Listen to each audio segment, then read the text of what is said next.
WCW's Mabon celebration, and we're going to reenact an old story.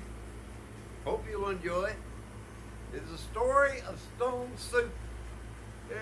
Yay! And the story begins.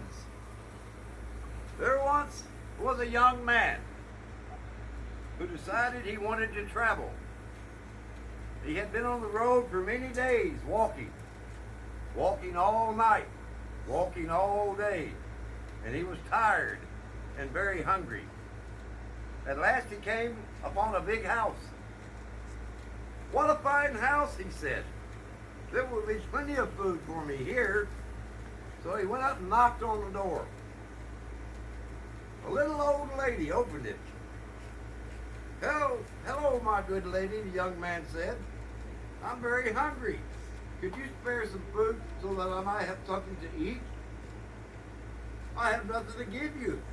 I have nothing in the house. I have nothing in the garden," the old lady began to close the door. "Wait," begged the young man.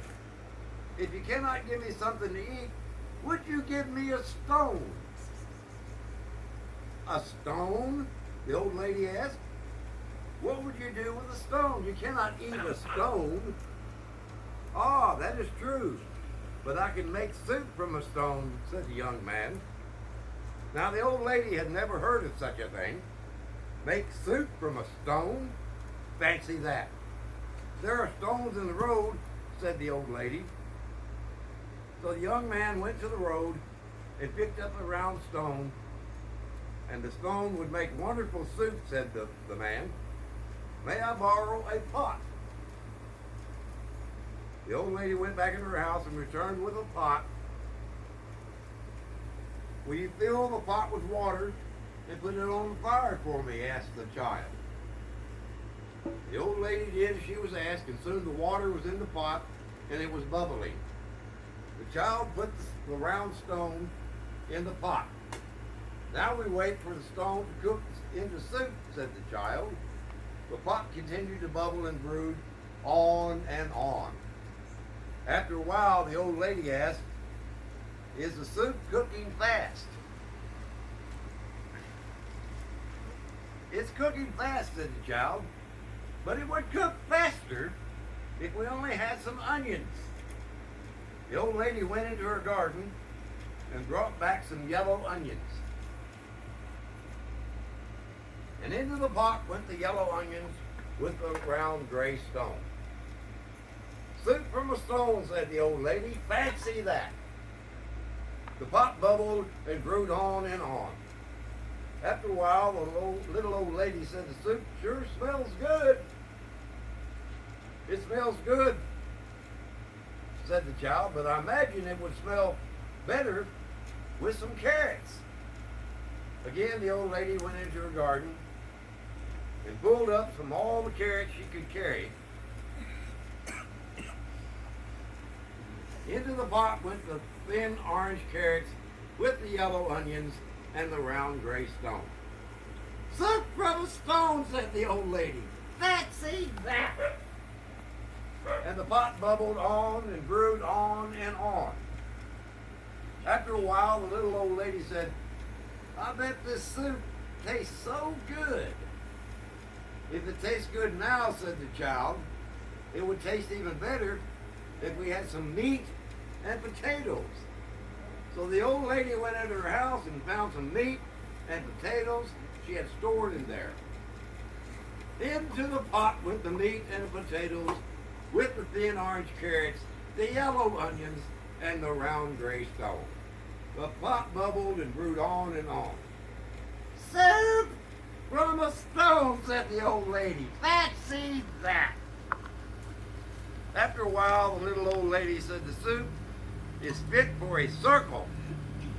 If you think it's fit for a circle now, it would be fit for a whole sabbat with a bit of green beans and corn." So once again, off went the old lady into her garden to grab some green beans and corn. Into the pot went the green beans and corn, with the hearty meat, with the potatoes, the thin orange carrots, the yellow onions, and the round gray stone. After a while, the little old lady said, "This soup is fit for a circle," and the pot bubbled and brewed on and on. After a while, the little old lady, "The soup seems a little, is it a little too thin?" "Oh, it isn't too, it's too thin, it isn't. I know what would help it be nice and thick, that we had some tomato sauce."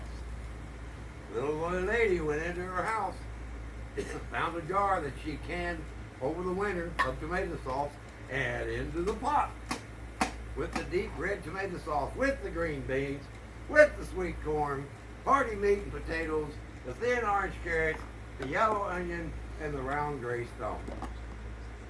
After a while, the soup bubbled and brewed on and on and on and on.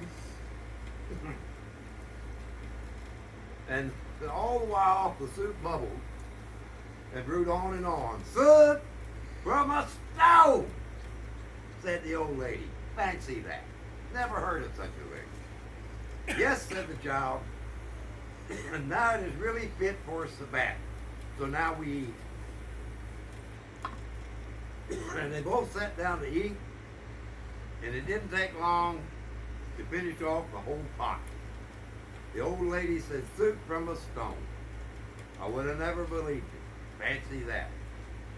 "Why are you taking a stone?" asked the little old lady. So the boy picked up the stone and put it in his pocket. "Well, the stone isn't totally cooked through, so I will take it with me so I can make some more stone soup tomorrow." The young boy said their goodbyes and started on his journey again. He walked for a while and thought to himself, "What a fine supper I will have tomorrow. Soup from a stone. Fancy that."